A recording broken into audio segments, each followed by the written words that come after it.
Blanc, peak J.R. Smith, World Cup Pinot, and just when you thought Travis Kelce was ready to vault, he's just hanging out with Ma. And it's Ski Goggle Mahomes. Let's go around the horn. I'm Brady. Oh yeah, Brady on the boat. Oh, that was right. That was Pantheon level. Get to that in a second. Bucks 131, Celtics 125 last night. Game went to overtime. That this was even a game with Celtics sitting all their starters was impressive. It's Milwaukee's 11th straight win. After the game, Giannis saying the top seed doesn't matter. It's not going to be easy no matter what. You got to earn it no matter what. Top seed doesn't matter. Milwaukee gets the win, though, Frank. Around the horn to you. Takeaway from last night? Oh, it definitely matters. It mattered last year when they had to go to Boston for a Game 7, and they shot 4 for 33 on three-pointers. So don't tell me it didn't matter. The Milwaukee would much rather be playing in their arena. But I will say this. Those are the two best teams in the Eastern Conference. A case could be made. They're the two best teams in the NBA. So if I'm getting a Game 7, I want in my building.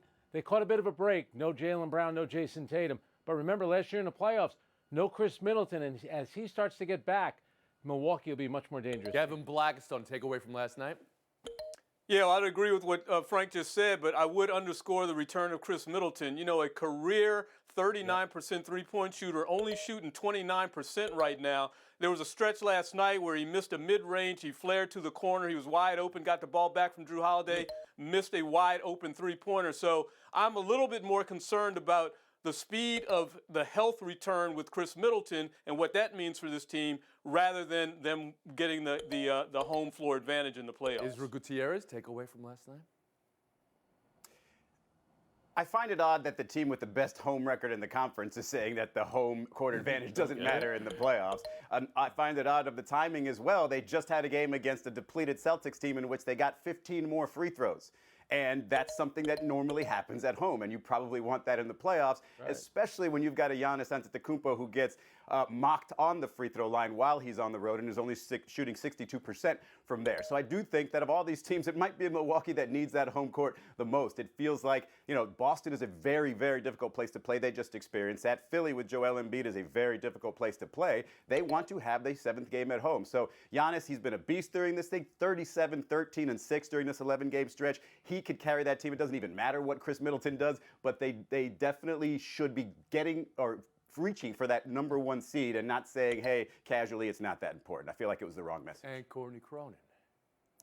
The Bucks' offense has been nothing shy of explosive during this 11-game stretch, 125.3 points per game. But defensively, that's where they're going to make their hay here in the postseason. You got to think about what Drew Holiday did. On a career 40-point night, it was his penchant on the defensive end of the ball, stripping Derek White on the other end, taking that ball and throwing it down for a dunk. 2 of those 3 turnovers that he forced came in overtime. That's the key for a Mike Budenholzer team. You know how seriously they take the defensive side of the ball, and that's what's going to help carry them into the postseason for a deep playoff run. Frank, I'll go back to you with just one counterpoint from Giannis's perspective. He knows they've won an NBA Finals when they didn't have home court in the finals. So applying that to his rhetoric here.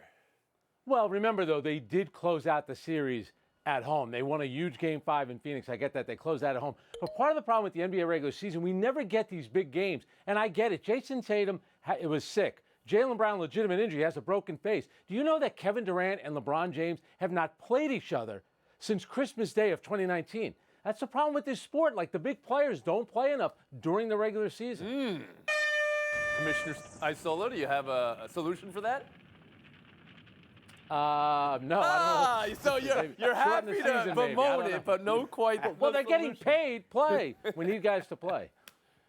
We'll move on. The fallout from Juju Smith-Schuster's Valentine's Day card to James Bradbury is ongoing. It's still nuclear. Juju was trending.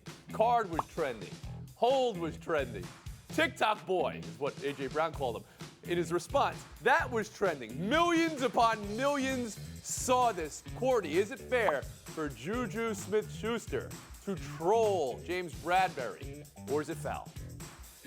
It's absolutely foul, and I will go back to what I said on Monday's show. He did not know in the moment that he was being held. There was a 3rd and 8 earlier in the game where Bradbury grabbed onto his jersey. He got a no call on it, and he was absolutely irate. Players know how to sell what happens in those moments to get those calls. So very clearly, the first time around, he knew it was a joke. I digress. This is just such a tacky look from somebody who was frankly an afterthought for the Chiefs offense in the playoffs. Yes, I know he got injured in the AFC Championship game, but he was kind of carried to the win here. It wasn't like he was the mitigating factor for the Kansas City Chiefs, so I think it's a foul look from him. Israel Gutierrez. It was hilarious. It was probably the fault of the calendar that it hurt so much because it was just a couple of days after. The calendar. There were hearts on the message. I don't know if that helps. I do think it was talked about as the sort of most talked about play of the game. And Juju Smith-Schuster isn't saying, hey, I'm the best. It's just, hey, I got held in a very important moment in the game, and that was a clever way to do that. I think it's fine for other people to come to his defense, his own teammates to come to his defense. I feel like it just, they're not really taking it for what it is. If this happened 3 weeks later, 4 weeks later, I think it would have been a little more calm in terms of the reaction. But I think Juju was very clever with something. You'll forgive anything. He is the social media guy, so why not? Kevin Blackistone, how about you? Well, the thing is that Bradbury had stood up and told everybody, yes, this happened, right? He had diffused the possibility of anything coming back at him like this. And I think that's what I think of first when I see this tweet. Is like, yo, man, this is over with. I know the spoils go to the winner, but there's no spoil here. There's nothing to this. Just move on. And to Courtney's point, you're just a guy. You're just a cog on that team right now. It's not up for you to stand up and make this statement. So normally I would laugh this off, but I thought this came off as sour. And Frank Isola. I think Izzy hit on it. Not only the calendar, it's Valentine's Day. It works in that moment. Would I do it? No. Do I understand the Eagles being ticked off? Yes, I do. But it's Twitter. This is where this stuff used to happen. He's having a little bit of fun. He's not mocking him saying, you made a terrible play. They're never going to forget this for the rest of your career. Most people are still blaming the ref, number one. And I would also say about it, here's a guy you want to get mad at Travis Kelce, who's screaming and cursing after the game. To talk about how nobody respects the Kansas City Chiefs. Come on. That's more absurd than what Juju Schuster-Smith did. Gutierrez back in. If everybody's mocking or knocking Juju Smith-Schuster for his ability, why'd you have to hold him? If he's not that good, why'd you have to hold him on the play, whether it was questionable or not? I think it was fair. I think it was fun. I didn't expect I don't this have from an you, issue with Israel. it. Anybody can talk on the winning team. It doesn't have to just be the stars. Good point. Gordy, I'll give you the final word on this. I love that A.J. Brown bookended what he said, calling him a TikTok star, and that Patrick Mahomes resurrected his career with congratulations, insult, but also congratulations. He's the one who looks good here at the end of the day. Yeah, Kansas City's parade today. Mahomes was feeling it. Actually, he's probably feeling nothing right now. Might be feeling something tomorrow. Mahomes is going nowhere, of course. Reed is coming back, and so are both coordinators. Why would another team hire the offensive coordinator of the Super Bowl winning team or the defensive coordinator of the Super Bowl winning team when you're going to hire the guys they beat? Everybody at a parade always says, and we're going to do it again. But with this team and dynasty talk bubbling up, how real is it, Israel? I think they're on the verge, they're on the precipice, if you will, of being a dynasty. The way I feel about dynasty, it's not necessarily like a certain arbitrary span of time. It's within, let's just say, a span of time that they feel like the team that everybody has to get over, that no matter what you do, it feels like they just do something to beat you. And I think this year sort of put them over the top with Patrick Mahomes on a high ankle sprain in the conference championship, in the Super Bowl, just doing whatever it took. And I think most people would say, if you look at the team top to bottom, the roster, the Philadelphia Eagles were better, and Patrick Mahomes did this to them. And I think that if he continues to be that person, that player, and carry this organization for the next 5-6 years, I think with one more Super Bowl run next year, they're officially a dynasty. Okay. Courtney, give me the specifics here. How many Super Bowls makes a dynasty? How many Super Bowl appearances? What is KC on the precipice of? Well, I think Andy Reid would really like Izzy's shirt. That seems like something he would wear in a championship parade. It is very Andy Reid-esque, and I love it. I would like one too. To me, what defines a dynasty is the dynasty, like, you know, back-to-back wins. Like the Patriots did that in 2003, 2004, and to me, that's what we look at as what started their dynasty. It's winning in repeat seasons, because that is so difficult to do in the NFL. Only a handful of teams have done that. But the window of winning, the fact that they've won 2 Super Bowls in the last 5 seasons, I'm with Izzy. I don't think that there's exactly like a set number of years you have to win within. I think it's the back-to-back that sets one team apart from others. Right, guy Sola. Courtney's 100% right on this, and I get it. We live in an age now where it was the greatest game of all time. It's the greatest halftime show of all time. The greatest team, the greatest quarterback. Oh, give me a break. Can they win at least 2 in a row before we declare them a dynasty? I'm thinking you need to win 3 in a row to be him too. That's right. Don't you have to win 3 in a row maybe to be a dynasty? They're the most dominant team. They may end up dominating the entire decade because of their quarterback, but let's dial it back a little bit. They've only won Kevin 2. Blackistone, I turn to you. They've been in 3 Super Bowls in the past few years. They've won 2 of them. They've been expected to win the last 3. They have the most dynamic quarterback in football right now, and he's only 27 years old. They got rid of Tyreek Hill, and everybody said, oh, my goodness, their offense is going to be in trouble, but they still got Eric Bieniemy out there coordinating things, and they still put up monster numbers. They scored on their last 4 possessions in this game to come back against the second-best defense in the league. They are a dynasty no matter how they change Kevin, up for next you brought up the enemy there and how they have stability, at least at the coordinator positions, because you don't hire the coordinators from the winning team, you hire them from the losing team. Historically, I don't know if that's the case. You wrote it up in the Washington Post today, though. Yeah, well, it's just outrageous. I mean, you can't explain this. Every nitpicking thing that is against Eric Bieniemy, you could make an argument that white coaches in the same situation have been able to overcome for whatever reasons. And so this is just a ridiculous Every situation. offensive The man coordinator deserves of a team that made the Super Bowl from 2016 on has gone on to be a head coach immediately, except for Leftwich and Callahan at Cincinnati, which is just 2 years ago. And he deserves an opportunity to fail as a head coach. Coordinators of Kansas City before him, Nagy and Peterson, all got hired immediately straight to being head coach. They didn't win the Super Bowl. The party animal shirt that Israel's wearing, you know, the Hawaiian shirt or whatever you want to call it, that has been like #1 for party animals. But Mahomes today with the ski goggles. Ski goggles replaces that. If you go to a party with ski goggles, you're not remembering a thing. Buy or sell next. It's buy or sell. It's Jim Irsay. No one can shy away from the fact what quarterback means in this league and how we have to look going forward where Shane and Chris really, you know, dig into this draft and really see where you're at. Do you stay put? Do you trade up? You know, there's many things you can do. Although the Alabama guy doesn't look bad, I tell you. So dropping the Alabama guy, Bryce Young, of course.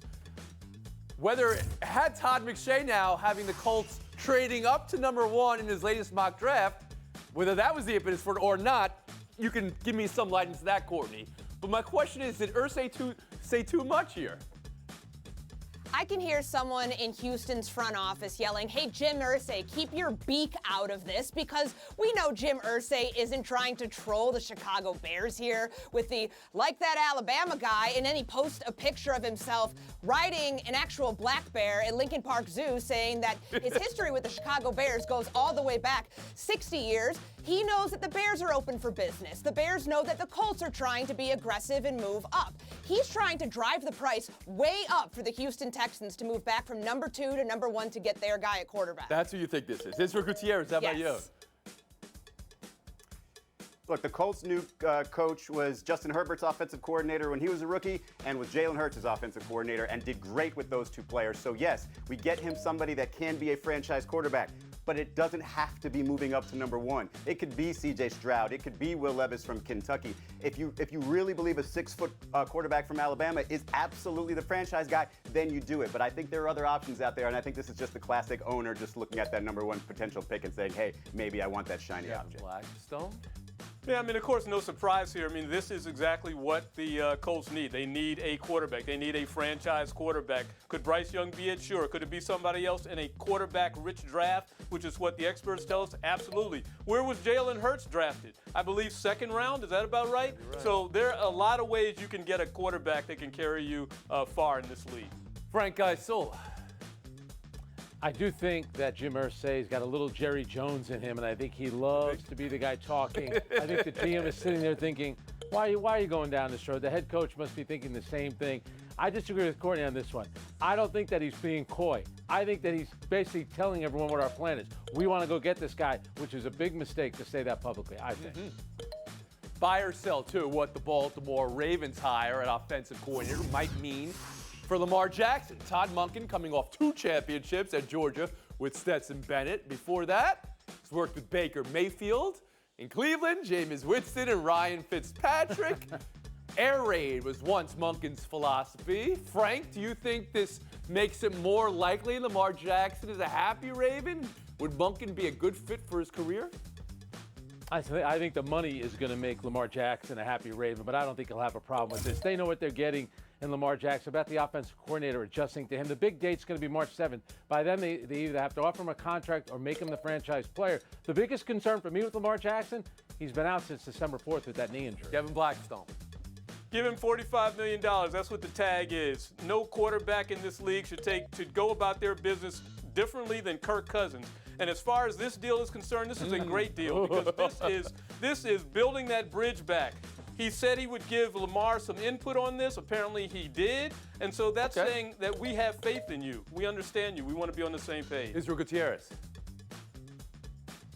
This doesn't tell me that Lamar wants to go back to the Ravens for this offensive coordinator. This tells me that the Ravens definitely want Lamar Jackson back because this offensive coordinator can just devise an offense that's perfect for him. So that tells me that they're going to do whatever it takes to pay him, whether it be going the franchise tag or what have you. He's going to be on the Ravens next year. Whether or not they still, go the long-term deal, I think is to be determined. Todd Monken's been really good getting quarterbacks involved in the run game, so we know that will certainly benefit Lamar Jackson. But on top of that, you got to think about what he did at Georgia the last 2 seasons, helping that offense become a national champion. And Lamar has gotten better as a passer every single season since he's been in the NFL. He's coming off a career low as a starter in yards per attempt and completion percentage.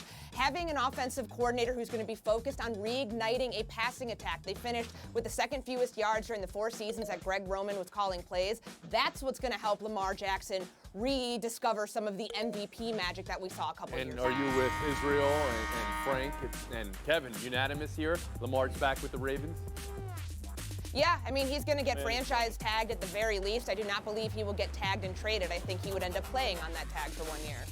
Courtney, Frank, let's keep you long term. Israel, Blackstone. Don't consider this a franchise tag, but just consider this front row seat for Showdown. CC Ice, Showdown next. Seeing Derek Carr means he's an immediate free agent. Reports are Panthers, Saints expected to be interested. Courtney, if you're a team in need of a quarterback, do you make a play for Carr? Or maybe wait to see what Rodgers decides once he comes back to the light?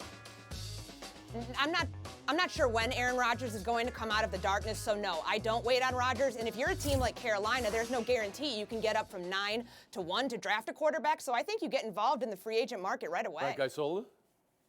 I think Rodgers already knows where he's going. If you're the Saints, you're the Panthers, you're the Jets, you go after Derek Carr. The Jets want Rodgers. They should go after Carr. It's the Jets. They'll end up with neither. So wait, you think Rodgers knows where he's going? Where's he going, Frank? Either Green Bay or the Las Vegas Raiders. We'll move on. The roster for three-point and slam dunk and skills announced. Take it in. And Frank, tell me what you got excited about.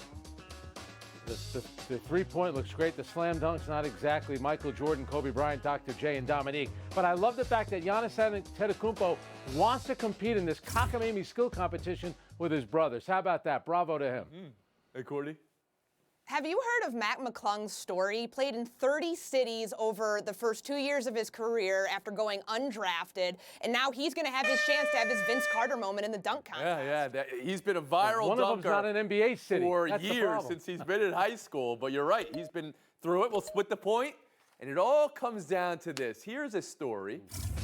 from Delray Beach, Florida, and the tennis tournament there. You don't read often. Full-time real estate professional Matija Petrotic stunned former world number 8 Jack Sock.